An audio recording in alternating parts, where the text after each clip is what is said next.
Diversas são as maneiras de se queimar livros, e o mundo está cheio de pessoas autoritárias correndo com fósforos acesos.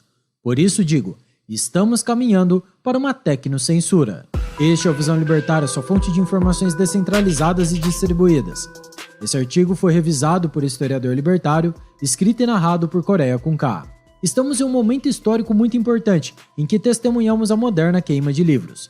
Ou seja, se trata da eliminação das ideias perigosas para os governos e das pessoas que as defendem. Presenciamos a todo momento a supressão das ideias divergentes, enquanto as pessoas estão anestesiadas vendo televisão e rolando seu feed com notícias da grande mídia em seus celulares. No artigo 5º da Constituição Brasileira, nos diz que é livre a manifestação do pensamento. Mas o que é a Constituição senão um amontoado de letrinhas escritas em um guardanapo por um conglomerado de burocratas? A verdadeira Constituição é aquilo que a maioria dos togados em Brasília dizem que é, já que eles têm um monopólio de interpretar o documento.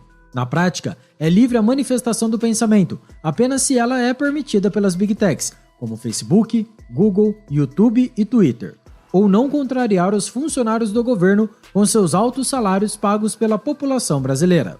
Nos Estados Unidos, descobriram por meio de documentos internos divulgados pelo Subcomitê Seletivo do Judiciário da Câmara sobre Armamento do Governo Federal que o governo trabalhou em conjunto com empresas de mídia social para censurar certos discursos.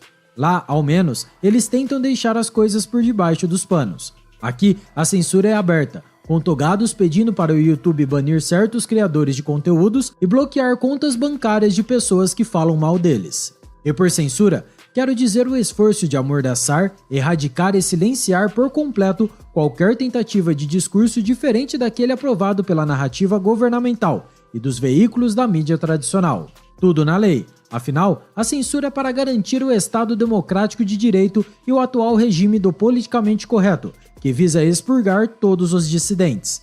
Esses mecanismos de censura nos impedem de dizer coisas óbvias e faz as pessoas negarem a própria realidade. Um exemplo é dizer que as pessoas com grande circunferência abdominal que ocupam 12 lugares no avião precisam pagar por eles. É praticamente um crime. E que desligar a economia de uma sociedade não é um bom método para acabar com um micróbio que tem baixíssima taxa de mortalidade.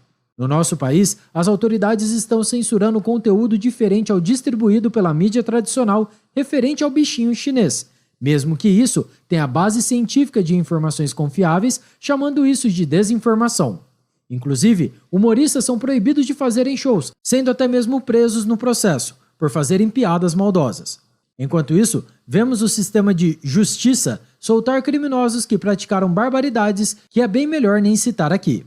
Os governos do mundo inteiro parecem ter assumido o papel semelhante à distopia de 1984, do Ministério da Verdade, que pela própria definição do autor seria um tecnofascismo. Um sistema alimentado por gigantes tecnológicos, empresas e governos que trabalham em conjunto para alcançar um objetivo comum nefasto. Apesar de muitas pessoas acreditarem que eles estão em conjunto para proteger a sociedade de campanhas de desinformação tidas como perigosas, isso está longe de ser verdade. O que eles estão fazendo é destruir o terreno, fertilizado por ideias diferentes que seriam utilizadas para os indivíduos poderem germinar novas ideias, pensando por si e desafiando assim a elite no poder. Essa censura reestrutura a realidade para ficar com a cara de 1984, no qual o Ministério da Verdade policia o discurso, garantindo que os fatos estão conforme a versão da realidade adotada pelo governo. O autor do livro escreveu o romance com um triste final, como se fosse um aviso às pessoas. Porém, os governos e muitos indivíduos com complexo de megalomania parecem ter o levado a cabo como um manual de instruções. Por isso, estamos observando o fim da liberdade de expressão como a conhecíamos. Em um mundo cada vez mais automatizado e filtrado por inteligência artificial, estamos à mercê dos algoritmos totalmente inflexíveis que ditam onde começa e termina a nossa liberdade. A partir do momento que ela se tornar parcial ou totalmente integrada à burocracia governamental, estaremos sujeitos aos julgamentos totalmente parciais dos governos tecnológicos. E é nesse momento que começa a tecnocensura. Primeiro, os censuradores começam perseguindo os chamados extremistas, que propagam o tão maldoso discurso de ódio, termo definido pelos próprios censores. Posteriormente, vão atrás dos extremistas que propagam a chamada desinformação. São aqueles que ousam contestar o processo democrático, ou os que duvidam do Holocausto, ou mesmo que algum determinado indivíduo não tenha sido inocentado pela justiça. Com essa escória da sociedade estão aqueles que dizem que picadinhas não funcionam, ou que ficar em casa durante os anos de 2020 e 2021 podem ter causado crises econômicas severas. Por fim, eventualmente, os aliados desses extremistas podem ser considerados tão culpados quanto eles. Portanto, aqueles que ajudaram por meio de doação de dinheiro ou que ajudaram a espalhar suas supostas desinformações são caçados como bichos. Tudo isso acontece enquanto a sociedade está passando panos quentes e está fechando os olhos para os mandos e desmandos dos donos dessa futura tecnocensura que se estabelece gradativamente. A verdade é que tudo o que os apoiadores dessa tirania racionalizam como sendo bom para os indivíduos acabará se voltando contra todos nós, nos aprisionando um por um.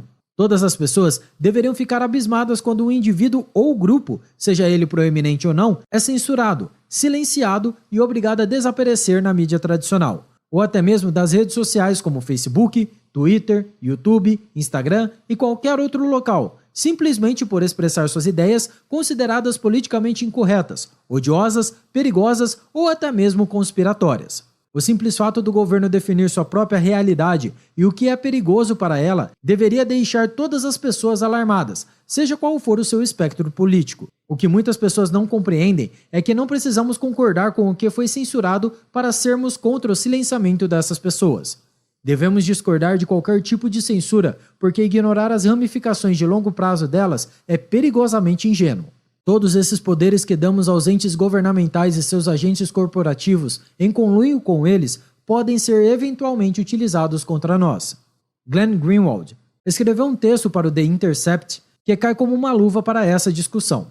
Citação: a falácia flagrante, que sempre está no cerne dos sentimentos pró-censura, é a crença ingênua e ilusória de que os poderes da censura são implantados apenas para suprimir pontos de vista que alguém não gosta, mas nunca os próprios pontos de vista. O Facebook não é um agente subversivo e radical que policiará nosso discurso para proteger os fracos e marginalizados, ou servir como um nobre controle das travessuras dos poderosos. Eles quase sempre vão fazer exatamente o oposto: proteger os poderosos daqueles que buscam minar as instituições de elite e rejeitar suas ortodoxias. O gigante da tecnologia, como todas as corporações, são obrigadas por lei a ter um objetivo primordial: maximizar o valor do acionista. Eles sempre vão usar seu poder para apaziguar aqueles que eles percebem ter o maior poder político e econômico. Fim da citação. No futuro, dizer a verdade será um ato revolucionário. Afinal, quando o governo controlar a narrativa, ele controlará o pensamento e, consequentemente, a mente de todos os cidadãos. E, infelizmente, isso já está acontecendo, e, ironicamente, com o apoio daqueles que dizem defender a democracia. Com o fim de cada dia, estamos caminhando cada vez mais em direção a uma sociedade totalitária, com mais e mais censura governamental, cheia de violência, corrupção, hipocrisia e intolerância. Tudo bem trajado, em uma roupagem para o bem-estar da sociedade e da segurança nacional, através da tolerância e discursos inclusivos. Mas essa inclusão só vale para quem estiver do lado da tirania, não se esqueça. Inclusive, cada vez mais, os brasileiros estão aceitando, ou se omitindo, a essas incursões contra suas liberdades. Assim, a opressão endêmica se torna o novo normal. O cientista vencedor do prêmio Pulitzer, Jared Diamond, mostrou como grandes mudanças não surgem como uma súbita tempestade no horizonte. Pelo contrário, ela é implementada gradualmente, em pequenos e contínuos estágios, os quais são cada vez mais aceitos no dia a dia da população. Esse processo é necessário para que não haja resistências e que ela vire uma tirania consolidada e sem qualquer possibilidade de saída. O cientista, na verdade, estava falando da civilização da Ilha da Páscoa, mas que simplesmente sumiu e não deixou nenhum tipo de vestígio. Contudo, a analogia é poderosíssima e se encaixa perfeitamente com a erosão das nossas liberdades e o declínio da sociedade que está acontecendo debaixo de nossos narizes. Em seu texto, Diamond diz, citação: em apenas alguns séculos, o povo da Ilha da Páscoa destruiu sua floresta, levou suas plantas e animais à extinção e viu sua complexa sociedade espiralar para o caos e o canibalismo. Por que eles não olharam ao redor, perceberam o que eles estavam fazendo e pararam antes que fosse tarde demais? O que eles estavam pensando quando cortaram a última palmeira? Fim da citação. Respondendo à própria pergunta, ele diz: suspeito que o desastre não aconteceu como um estrondo, mas como um gemido. Para o cientista, os primeiros colonos da ilha ficaram maravilhados com o novo mundo. Porém, depois de algum tempo, ela foi reduzida a um lugar estéril, sem vida, devido à população estar focada nas suas necessidades presentes, que falharam em preservar o local para as futuras gerações. Isso pode ser visto atualmente não apenas no Brasil, mas em todos os outros países. Estamos reduzindo a nossa liberdade, focando nas ditas necessidades imediatas, e não conseguiremos preservar nada para as futuras gerações. Isso é tão verdade que hoje mesmo lembramos como era a internet nos seus primórdios, e pensar sobre tudo o que poderíamos falar e debater. Se tornou um passado que, olhando hoje, parece completamente remoto e irreal. Não existe mais aquela floresta densa de liberdade como havia. Ela desapareceu lentamente, ao longo dos anos, e das leis que foram tolhendo-a de nós.